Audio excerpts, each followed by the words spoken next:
एक समय की बात है, किसी शहर के एक छोटे से गांव में सरल स्वभाव का एक ब्राह्मण रहता था। उसका नाम था धनेश्वर। विद्या में निपुण था, लेकिन सरल और संकोची स्वभाव का। उसका विवाह एक सुंदर लेकिन मुंहफट स्त्री गायत्री से हुआ था। गायत्री बहुत तेज तर्रार थी। उसे किसी से भी झिझक नहीं थी। जहां कोई बात गलत लगती वहीं बोल पड़ती। धनेश्वर का परिवार बड़ा था। घर में माता पिता, एक छोटा भाई और उसकी पत्नी थे। शुरू में सबने गायत्री को खूब चाहा, मगर उसका तीखा स्वभाव धीरे धीरे सभी को चुभने लगा। वह हर बात में बहस करती, बात बात पर कटु वचन कहती और सभी कामों में रोक टोक करती। घर का माहौल धीरे धीरे कलहपूर्ण हो गया। सुबह से रात तक कोई न कोई बात को लेकर झगड़ा होता रहता। धनेश्वर का मन बहुत परेशान रहने लगा। वह शांति प्रिय व्यक्ति था। उसे कलेश और लड़ाई झगड़ा पसंद नहीं था। कई बार उसने गायत्री को समझाया, गायत्री, घर एक बगीचे जैसा होता है। अगर हम रोज उसे सींचे नहीं तो वो सूख जाएगा। तुम्हारे तीखे वचन सबको दुखी कर देते हैं। मगर गायत्री ने जवाब दिया, मैं कोई झगड़ा नहीं करती, बस सच बोलती हूँ। अगर किसी को बुरा लगे तो लगे, उसकी कमजोरी है। धनेश्वर चुप रह जाता, मगर उसका दिल भीतर ही भीतर घुटने लगा था। एक दिन परिवार में किसी छोटी सी बात पर बहुत बड़ा झगड़ा हो गया। माँ ने आटे में नमक ज्यादा होने की बात कही तो गायत्री ने गुस्से में बर्तन फेंक दिए। धनेश्वर का छोटा भाई बोला, भाभी, हम सब इस घर में साथ रहना चाहते हैं, मगर आप इस घर को टूटने पर मजबूर कर रही हैं। गायत्री ने गुस्से में कहा, मुझे किसी के साथ रहने की जरूरत नहीं। मैं और मेरा पति कहीं और रह लेंगे। उस रात धनेश्वर बहुत देर तक सो नहीं सका। वह सोचता रहा, क्या सचमुच यह मेरी जिंदगी है? क्या मुझे शांति से जीने का कोई अधिकार नहीं? अंततः उसने निर्णय लिया, अब इस कलह से दूर कहीं परदेश जाकर नया जीवन शुरू करना होगा। अगले दिन उसने गायत्री से बात की। उसने कहा, गायत्री, इस घर में अब सुख नहीं बचा। हम कहीं दूर जाकर अपनी नई दुनिया बसाते हैं। वहां कोई कलह नहीं होगी, कोई कड़वाहट नहीं होगी। गायत्री ने खुशी से हाँ कर दी। उसे भी अब लगता था कि इस परिवार से अलग रहना ही सही रहेगा। कुछ दिनों में धनेश्वर ने जरूरी सामान बांधा, घर वालों से विदा ली और पत्नी के साथ परदेश की ओर निकल पड़ा। रास्ता लंबा था, गर्मी का मौसम था और धूप तेज थी। रास्ते में एक घना जंगल पड़ा। दोनों बहुत थक गए थे। गायत्री प्यास से बेहाल हो रही थी। धनेश्वर ने कहा, तुम इस पेड़ के नीचे बैठो, मैं जल खोज कर लाता हूँ। वह पास के नाले या झरने की तलाश में चल पड़ा। जंगल में चलते चलते उसे एक झरना मिल गया। वह जल्दी से लोटा भरकर लौटने लगा, मगर जब वह लौटा तो देखा गायत्री का शरीर निर्जीव पड़ा है। उसकी आंखें बंद थी और चेहरा पीला पड़ चुका था। धनेश्वर की आंखों में आंसू भर आए। उसने अपनी पत्नी को गोद में लिया और जोर से चिल्लाया, हे भगवान, मेरी पत्नी तो बस थोड़ी देर पहले तक जीवित थी, ये क्या हो गया? वह जमीन पर गिर पड़ा और रोने लगा। फिर हाथ जोड़कर आकाश की ओर देखा और बोला, हे प्रभु, मैं तो अपनी पत्नी के साथ नया जीवन शुरू करने निकला था। क्या यही उसका अंत है? अचानक एक दिव्य आकाशवाणी सुनाई दी, हे ब्राह्मण, यदि तू अपनी पत्नी को सचमुच जीवन देना चाहता है तो उसे अपने प्राणों का आधा भाग दे दे, तब वह पुनः जीवित हो जाएगी। धनेश्वर ने बिना एक पल गवाए कहा, प्रभु, मेरा जीवन उसका ही है, मैं अपना आधा जीवन उसे देता हूँ। जैसे ही उसने ऐसा कहा, उसके शरीर से एक ऊर्जा गायत्री के शरीर में प्रवेश कर गई। गायत्री की आंखें खुली, उसकी सांसें चलने लगी। धनेश्वर प्रसन्न हो गया। गायत्री के जीवन में लौट आने के बाद दोनों ने भगवान को धन्यवाद कहा। गायत्री अब कुछ बदली बदली सी थी। शायद मौत के दरवाजे तक पहुंचकर उसे जीवन का मूल्य समझ आया था। अब वह चुप थी। दोनों जंगल पार कर एक छोटे से नगर पहुंचे। वहां एक मंदिर के पुजारी ने धनेश्वर को देखकर पहचान लिया। आप तो ब्राह्मण लगते हैं, क्या आप यहाँ सेवा करना चाहेंगे? धनेश्वर ने विनम्रता से कहा, मुझे जीवन यापन का कोई मार्ग चाहिए, सेवा से अच्छा और कुछ नहीं। पुजारी ने उन्हें मंदिर के पीछे बने एक छोटे से कक्ष में रहने दिया और धनेश्वर को मंदिर की सफाई, पूजा और पाठ का काम सौंप दिया। गायत्री भी अब शांति पूर्वक रहती, मंदिर में साफ सफाई करती। नगरवासी इस दंपत्ति की सादगी और सेवा से प्रभावित हुए। धीरे धीरे उनकी प्रतिष्ठा बढ़ने लगी। एक दिन मंदिर में एक युवक आया। उसके पैर ठीक से चलते नहीं थे। वह एक लाठी के सहारे चल रहा था और चेहरा दुख में डूबा हुआ था।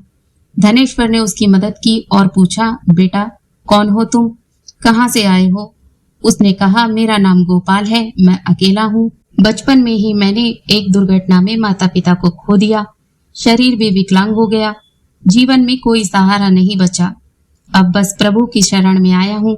धनेश्वर और गायत्री दोनों को उस पर दया आई। धनेश्वर ने मंदिर में ही उसे रहने की जगह दी और पूजा में सहायक बना लिया। गोपाल हर दिन धनेश्वर की सेवा करता, पूजा में दीपक जलाता, फूल सजाता और जल भरता। धीरे धीरे गायत्री और गोपाल के बीच बातें बढ़ने लगी। पहले सेवा की बातों तक सीमित थी, फिर धीरे धीरे हंसी मजाक और निजी बातें भी होने लगी। धनेश्वर को इन बातों का पता न चला क्योंकि वह पूरी तरह मंदिर की सेवा में लीन रहता था। एक रात मंदिर में एक बड़ा आयोजन था। धनेश्वर थक कर सो गया। देर रात गायत्री बाहर गई और गोपाल से बातें करने लगी। गोपाल बोला, गायत्री जी, आपने बहुत दुख झेला है। आपके पति भले हैं मगर आपको कभी वो सुख नहीं दे पाए जो एक स्त्री को मिलना चाहिए। गायत्री चुप रही मगर उसकी आंखों में कुछ चुभन थी। फिर एक दिन अचानक गोपाल ने कह दिया, अगर धनेश्वर नहीं होते तो क्या आप मेरे साथ जीवन बिताने को तैयार होती? गायत्री चौंक गई मगर उसने मना भी नहीं किया। उस रात गायत्री ने धनेश्वर से कहा, मैं अब इस मंदिर में नहीं रह सकती, मैं स्वतंत्र जीवन जीना चाहती हूँ। हर दिन पूजा पाठ, संयम और नियमों में घुटन होती है। धनेश्वर ने आश्चर्य से देखा, मगर अभी तो तुमने कहा था कि ये जीवन तुम्हें शांति दे रहा है।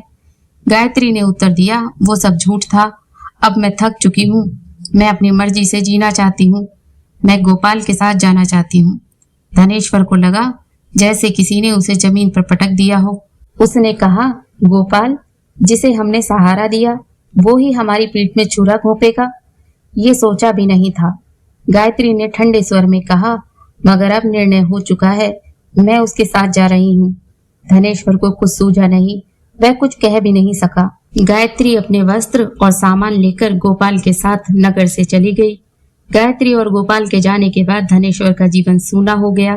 उसका हृदय टूट चुका था। वह रोज सुबह मंदिर जाता, पूजा करता, लेकिन उसके हाथ कांपते थे, मन बेचैन रहता। लोगों ने उसकी चुप्पी को महसूस किया मगर कोई कुछ पूछने का साहस नहीं कर पाया। एक दिन एक वृद्ध साधु मंदिर में आया। उसने धनेश्वर की आंखों में छिपा दर्द देख लिया। साधु ने कहा, बेटा, तुम्हारा मन भारी है, भीतर कुछ टूटा है, बोलो क्या दुख है? धनेश्वर ने सारी बात कह सुनाई, कैसे उसने अपनी पत्नी को मरने की अवस्था से बचाया था और कैसे गोपाल को सहारा दिया और कैसे उन दोनों ने उसे धोखा दिया। साधु ने गहरी सांस ली और बोला, बेटा, ये जीवन का कटु सत्य है। जिस पर सबसे अधिक भरोसा होता है वही कभी कभी सबसे बड़ा धोखा देता है। मगर एक बात याद रखो, सत्य की हार नहीं होती। ईश्वर ने तुम्हें बचाया है, इसका अर्थ है कि अभी तुम्हारा कर्तव्य पूरा नहीं हुआ। धनेश्वर ने साधु के चरणों में सिर झुका लिया और बोला, अब मेरे जीवन का उद्देश्य क्या है गुरुदेव? साधु ने कहा, तुम्हारा उद्देश्य है अपने सत्य को उजागर करना, इस संसार को ये दिखाना कि विश्वासघात करने वालों का अंत कैसा होता है। चलो मेरे साथ कुछ समय आश्रम में रहो, तप करो, संयम रखो, ईश्वर तुम्हारे साथ न्याय करेगा। धनेश्वर ने मंदिर का कार्य किसी और को सौंपा और साधु के साथ चला गया। वहां वह तपस्या और ध्यान में लग गया। गायत्री और गोपाल एक नए नगर में जाकर छोटे से घर में रहने लगे। शुरू शुरू में सब कुछ ठीक लगा। गायत्री को गोपाल का साथ अच्छा लगा, मगर धीरे धीरे गोपाल का व्यवहार बदलने लगा। गोपाल अब हर बात पर चिढ़ जाता, छोटी छोटी बातों पर झगड़ता। एक दिन गायत्री ने कहा, तुम पहले जैसे नहीं रहे। गोपाल ने कठोरता से जवाब दिया, क्योंकि अब तुम्हारे पीछे ढोंग करने की जरूरत नहीं है, जो चाहिए था वो तो मिल गया। गायत्री के पांव तले जमीन खिसक गई, वह रो पड़ी। तुमने मुझसे प्रेम का वादा किया था। गोपाल ने हंसते हुए कहा, वो सब तुम्हें हासिल करने का जरिया था, असली प्यार तो कभी था ही नहीं। तुमने अपने सच्चे पति को छोड़कर जिस राह को चुना उसका यही परिणाम होना था। गायत्री अब अकेली पड़ चुकी थी। गोपाल ने उसे उसी घर में छोड़ दिया और खुद कहीं और चला गया। उस रात गायत्री ने पहली बार धनेश्वर की आंखों को याद किया, जिनमें सच्चा प्रेम था, सम्मान था। उसे एहसास हुआ कि उसने उस पुरुष के साथ विश्वासघात किया। जिसने अपने प्राणों का आधा हिस्सा देकर उसे जीवन दिया था। एक दिन नगर के राजमहल में एक आयोजन हो रहा था। दूर दूर से लोग आए थे। वहीं धनेश्वर भी साधु के वेश में पहुंचा। अब वह भीतर से शांत, परिपक्व और साहसी हो गया था। उसकी दृष्टि अब भी सौम्य थी, मगर आंखों में आग थी। उसी आयोजन में पहरेदारों ने गायत्री को रोका, क्योंकि वह नगर में बिना अनुमति के रह रही थी। तलाशी लेने पर उसके पास पुराने दस्तावेज मिले, जिसमें गोपाल के साथ यात्रा और धनेश्वर का नाम भी था। उसे राज दरबार में पेश किया गया। राजा ने पूछा, तुम कौन हो और इस नगर में किस लिए आई हो? गायत्री बोली, मैं एक पीड़ित स्त्री हूँ। मुझे मेरे पति ने त्याग दिया। गोपाल मेरा पति था, मगर वह भी मुझे छोड़ गया। उसी समय धनेश्वर सामने आया और बोला, महाराज, ये स्त्री मेरी पत्नी है। मैंने इसे मृत्यु से बचाया था, मगर इसने मेरे विश्वास का गला घोटा और मुझे मरने की अवस्था में कुएं में धकेल दिया। राजा ने चौंक कर पूछा, क्या ये सत्य है? गायत्री चुप रही। धनेश्वर बोला, मैं मृत्यु दंड स्वीकार करता हूँ, मगर इससे मेरा अधिकार वापस दिला दीजिए, जो मैंने इसे दिया था, मेरे प्राणों का आधा भाग। राजा ने गायत्री से पूछा, क्या तुम्हारे पास इसका कोई उत्तर है? गायत्री कांपती आवाज में बोली, मैं स्वीकार करती हूँ, मैंने विश्वासघात किया और मुझे इसका दंड मिलना चाहिए। उसी क्षण गायत्री जमीन पर गिर गई और उसके प्राण धीरे धीरे निकलने लगे। उसने आखिरी बार कहा, मैंने तुम्हारा जीवन लिया था, आज मैं उसे वापस करती हूँ। और गायत्री की सांसें थम गई। धनेश्वर की आंखें भर आई। उसने उसकी चिता को अग्नि दी और मन में कहा, प्रेम तो था, मगर अधर्मी रास्ते ने उसे मार डाला। जिस व्यक्ति ने तुम्हारे लिए अपने प्राणों की आहुति दी, उसे तुमने धोखा दिया। स्त्री हो या पुरुष, विश्वास का संबंध सबसे बड़ा होता है। पाप का फल एक दिन अवश्य मिलता है। दोस्तों, अगर आपको ये कहानी पसंद आई हो तो वीडियो को लाइक, शेयर जरूर करें और हमारे चैनल को भी सब्सक्राइब जरूर करें।